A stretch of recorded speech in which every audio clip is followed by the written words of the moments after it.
toutes et à tous. Aujourd'hui, je fais une vidéo, je fais un live pour partager avec vous des choses qui, que je comprends plus en fait. Si vous voulez, bon, comme vous savez, je suis dans la loi d'attraction, je suis également dans la spiritualité et je fais de la canalisation. Beaucoup de choses me viennent par l'ordre de pensée, mais la majorité me viennent par l'écriture automatique. Et plus ça va depuis quelques temps, je ne sais pas comment ça se passe pour vous, si vous ressentez ces énergies, ces choses qui se passent actuellement, mais plus ça va, plus on me demande de parler, on me demande d'être un messager, de transmettre l'espoir. Mais c'est pas forcément facile de transmettre l'espoir à des gens qui vivent dans la peur continue de ce qui se passe aujourd'hui. Comment, d'après vous, on peut transmettre l'espoir? Moi, c'est vrai que là, je me trouve un peu perdu parce que j'ai tellement d'informations qui viennent à moi que je ne sais pas comment les transmettre. Comment les transmettre quand on dit, quand je reçois, quand j'écris, on me dit, écoute, il faut que tu dises aux gens ce qu'ils n'osent pas entendre. Il faut que tu leur montres ce qu'ils n'osent pas voir. Ok, mais comment? Comment? C'est vrai que j'ai de la chance d'être beaucoup présent sur les réseaux sociaux, mais à côté de ça, comment est-ce qu'on peut transmettre des messages sans passer pour un gourou, pour un complotiste ou quoi que ce soit? Parce que loin de moi toutes ces idées. C'est vrai qu'aujourd'hui, c'est oh, on peut faire quelque chose. La priorité, c'est de ne pas avoir peur de ce que l'on vit, de ne pas avoir peur de ce qui se passe dans le monde, de prendre conscience que notre liberté, elle est en nous et qu'on peut se protéger soi-même. Attends, si on n'arrive pas à espérer soi-même, on ne peut pas faire espérer les gens. Bien sûr, ça c'est évident. Et c'est vrai que moi, j'ai de l'espoir. Moi, je me sens totalement libre par rapport à ce que l'on vit aujourd'hui, ce que la population, ce que le monde vit. Toutes ces choses qui sont imposées, toute cette peur qui est permanente, c'est vrai que ça pourrait être déstabilisant. Et c'est déstabilisant pour la majorité des gens, puisqu'on a vraiment l'impression d'être prisonnier et d'être dans un cercle dont on ne peut pas sortir en fait, qui nous mène là où il veut.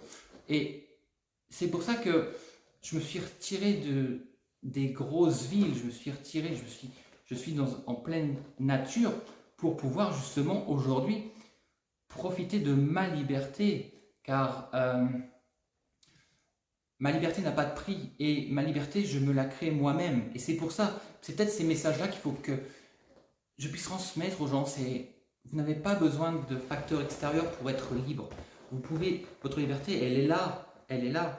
C'est ce que vous faites, ce que vous pensez, ce que vous regardez, ce que vous voyez autour de vous. C'est plus la peine. Aujourd'hui, le monde a changé. Ce qu'on me dit, c'est ça, c'est pas la peine d'aller chercher ailleurs des bonheurs, des besoins illusoires. Pardon. Pour moi, la seule chose dont on peut être prisonnier, c'est de soi-même. Bah, tout à fait, je suis carrément d'accord avec Marine, c'est clair, c'est ça. C'est être prisonnier de soi-même, c'est être prisonnier de ce qu'il y a autour de nous, de ce que l'on veut, de ce que l'on pense vouloir, de ce que l'on pense avoir besoin. C'est ça le souci souvent, c'est que on se dit oui, c'est vrai, on me demande de faire des efforts pour l'écologie, pour la planète, le tri sélectif. Mais moi, je me dis que je fais assez d'efforts déjà comme ça par rapport à tous les autres qui n'en font pas. Mais si aujourd'hui on arrête de penser à tous les autres et qu'on pense à soi-même, penser à soi-même, c'est pas forcément être égoïste.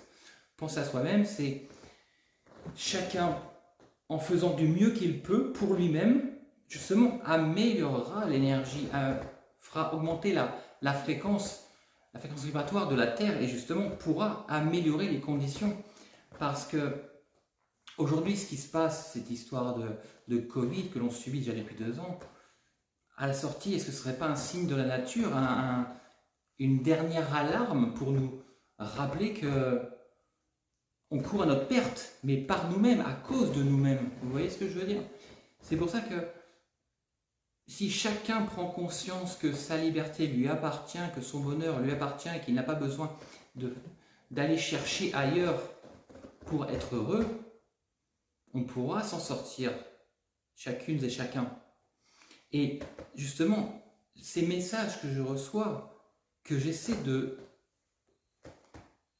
d'interpréter pour les transmettre au mieux, à travers justement la loi d'attraction, c'est soyez vous-même, aimez-vous vous-même, et de là, vous changerez l'énergie de votre entourage, qui changera à son tour l'énergie de son entourage, de son cercle, et là, ça fait boule de neige, c'est rayonner. Je ne vous entends pas. Ah. C'est rayonner, rayonner sur les gens, rayonner sur le monde. C'est possible aujourd'hui qu'on puisse faire ça, à condition que chacun, justement, prenne conscience de ses possibilités, prenne conscience de sa puissance, de son pouvoir. Parce que vous, moi, tous, on a des possibilités, on a un potentiel illimité aujourd'hui de changer les choses, de voir les choses différemment et justement, grâce à nos pensées, de les modifier, de modifier le contexte, toute cette énergie, cette fameuse conscience collective qui aujourd'hui nous tire vers le bas. Justement, pourquoi nous tire vers le bas? À cause de cette peur constante, cette peur permanente que l'on nous impose, que l'on voit, c'est vrai, en permanence dans les médias.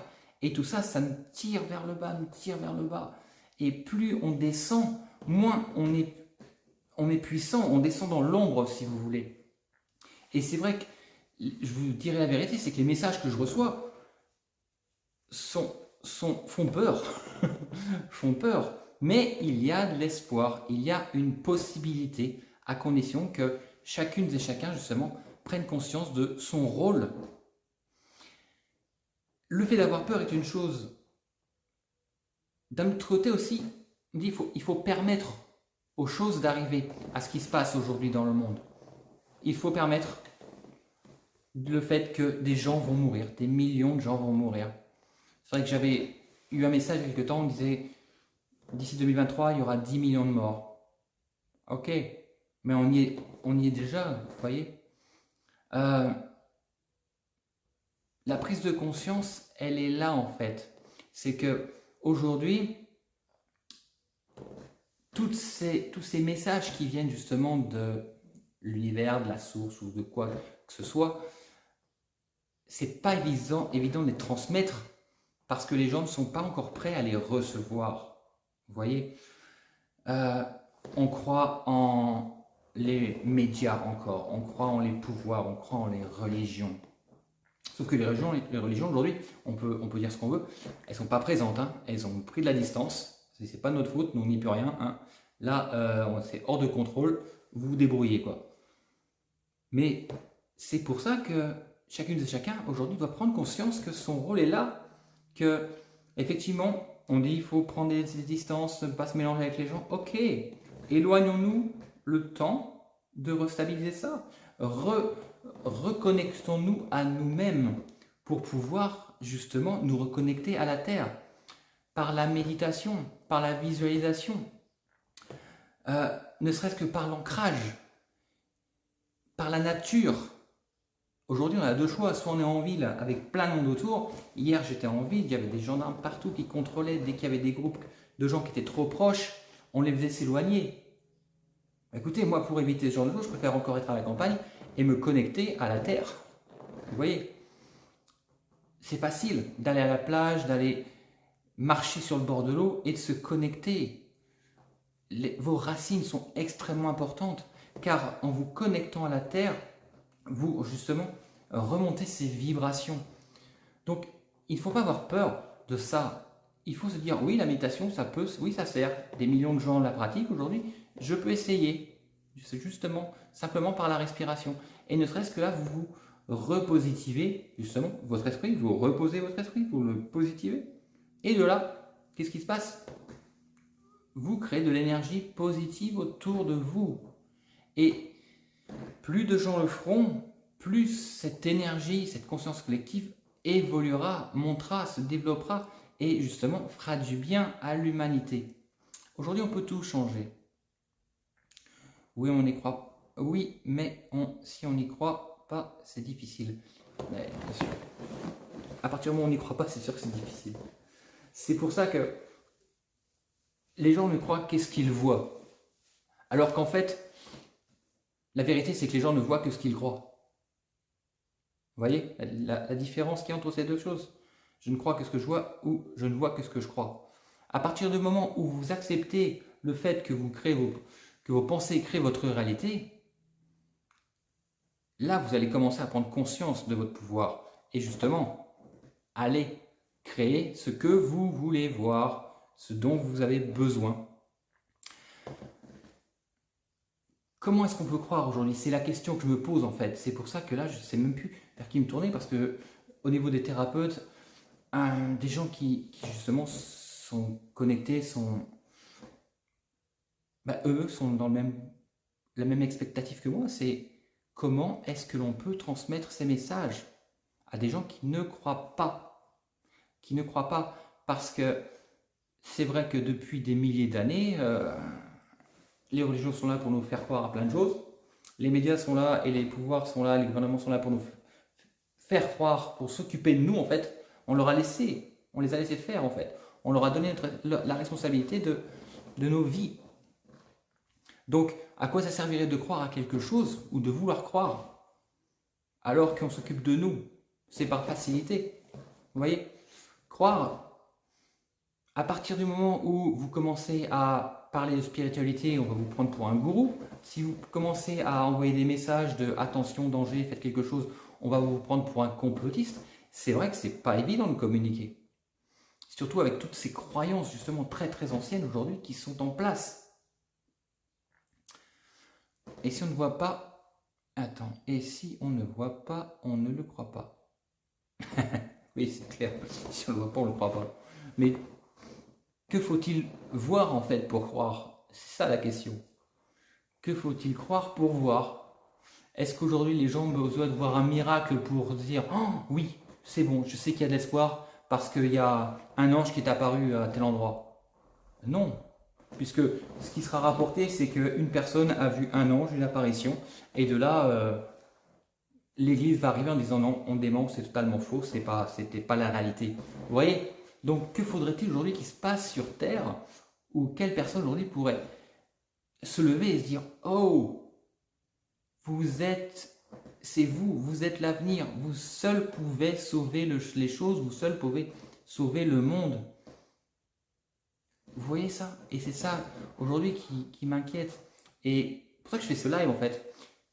Pour avoir des retours, pour savoir qu'est-ce que vous pensez de ces choses-là, comment vous verriez les choses. Parce que si vous êtes aujourd'hui sur ce groupe, sur la vidéo justement, et sur la rétraction, c'est que vous êtes différent, c'est que vous êtes déjà connecté, c'est que vous avez déjà un pas, on va dire en quelque sorte, dans la 5D. Donc, comment Je suis ouvert à vos propositions, à vos idées. Il faut juste pas arrêter de croire quand on commence à croire. Exactement, c'est vrai, ça c'est super important. Parce que souvent le mental est là pour dire oh, attends, c'est pas logique ce qui se passe là. Tu crois à quoi? Tu crois cette personne qui est habillée tout en blanc et qui va marcher tous les matins pieds nus dans l'herbe?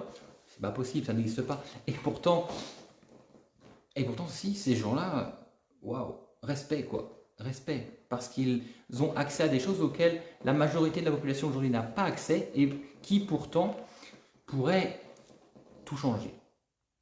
Tout changer. Et comment peut-on? Franchement, c'est vrai que pourtant je suis quelqu'un qui est toujours sûr de lui, mais c'est vrai que là, je vous dis, tous les messages que je reçois me font de plus en plus douter à savoir comment parler, comment transmettre, comment faire croire que l'on peut voir ce dont on a besoin, que l'on peut changer les choses. Parce que je sais pas en fait.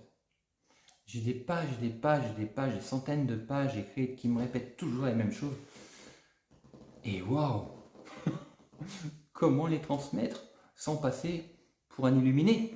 Vous voyez? C'est pour ça que c'est vrai que la loi d'attraction est pratique, justement. Je ne passe pas des messages pour changer les gens, parce qu'il ne faut jamais essayer de changer les gens. Il faut transmettre des messages pour les faire prendre conscience qu'il y ait quelques déclics pour que par la suite, effectivement, ils changent par eux-mêmes.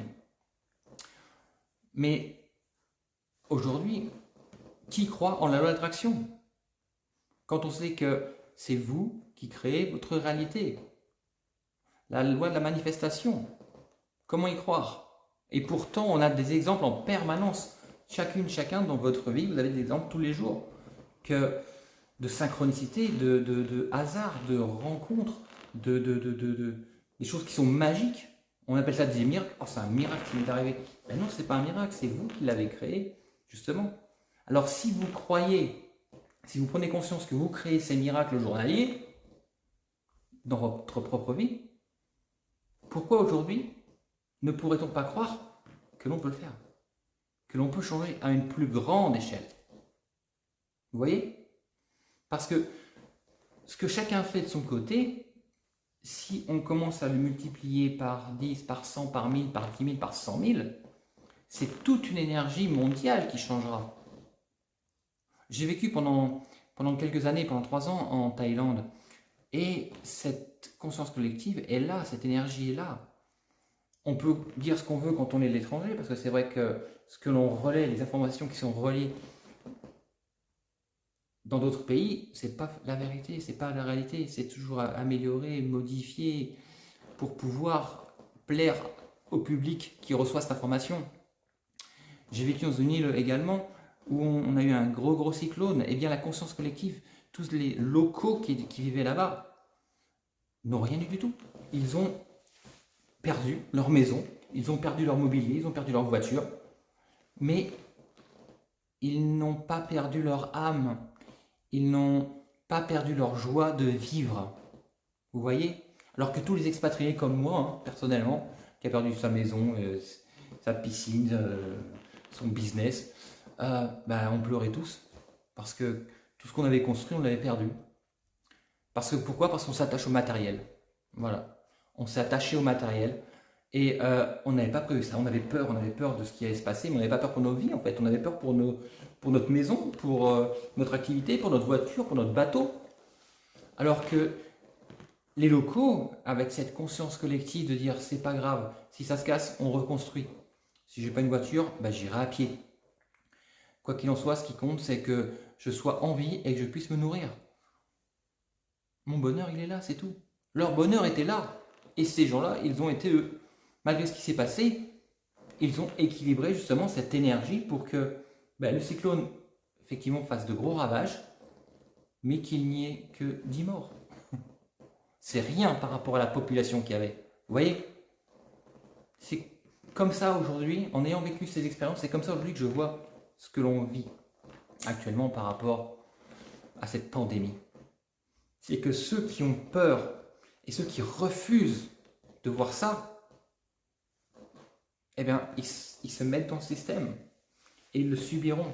Les autres qui sont en recul, qui prennent du recul par rapport à cette situation, qui permettent à cette situation d'être, et ce que ça engendre, en se disant de toute façon moi j'ai pas besoin de ça, j'ai pas besoin de sortir, j'ai pas besoin de prendre un pass pour aller manger au restaurant, à la sortie j'ai même pas besoin d'aller manger au restaurant, j'ai pas besoin de fréquenter des lieux surpeuplés pour mon bonheur personnel, vous voyez? Eh bien ces gens-là seront sauvés. Ces gens-là auront pris assez de recul et assez de conscience pour dire ok, je m'occupe de moi, tout ce que j'ai autour de moi me convient, donc je vais faire comme ça. Voilà ce que je voulais partager avec vous, parce que je ne comprends pas comment je peux aider aujourd'hui, je peux transmettre ces messages. Je vous remercie beaucoup, surtout n'hésitez pas en commentaire si vous pouvez, si vous avez des informations, si vous avez des idées, si vous-même vous recevez justement des messages de la source, des messages que vous écrivez, des choses, des pensées, peut-être dans vos rêves même, mais que vous ne savez pas comment les exprimer, comment les transmettre aux gens qui sont autour de vous, déjà, ne serait-ce que pour commencer une chaîne. Donc, c'est avec plaisir que je les recevrai, que je les lirai et que je les appliquerai. Parce que là, je ne sais pas personnellement comment faire. Voilà. Écoutez, je vous remercie beaucoup pour votre attention. J'ai vu qu'il y a pas mal de gens qui qui ont envoyé des commentaires. Alors c'est vrai que au fur et à mesure de l'écriture, j'arrive pas trop à lire. Mais je vous dis merci beaucoup et que le meilleur vous arrive et surtout, n'ayez pas peur. Rejetez cette peur. Gardez l'espoir que les choses vont s'arranger pour vous, je dis bien pour vous, pour les gens que vous aimez. C'est tout ce qui compte, c'est tout ce qui est important. Ce qui se passera ailleurs, vous n'y pouvez rien. D'accord? Donc, votre liberté, elle est déjà en vous. Je vous souhaite les meilleures choses. Que le meilleur vous arrive. Merci.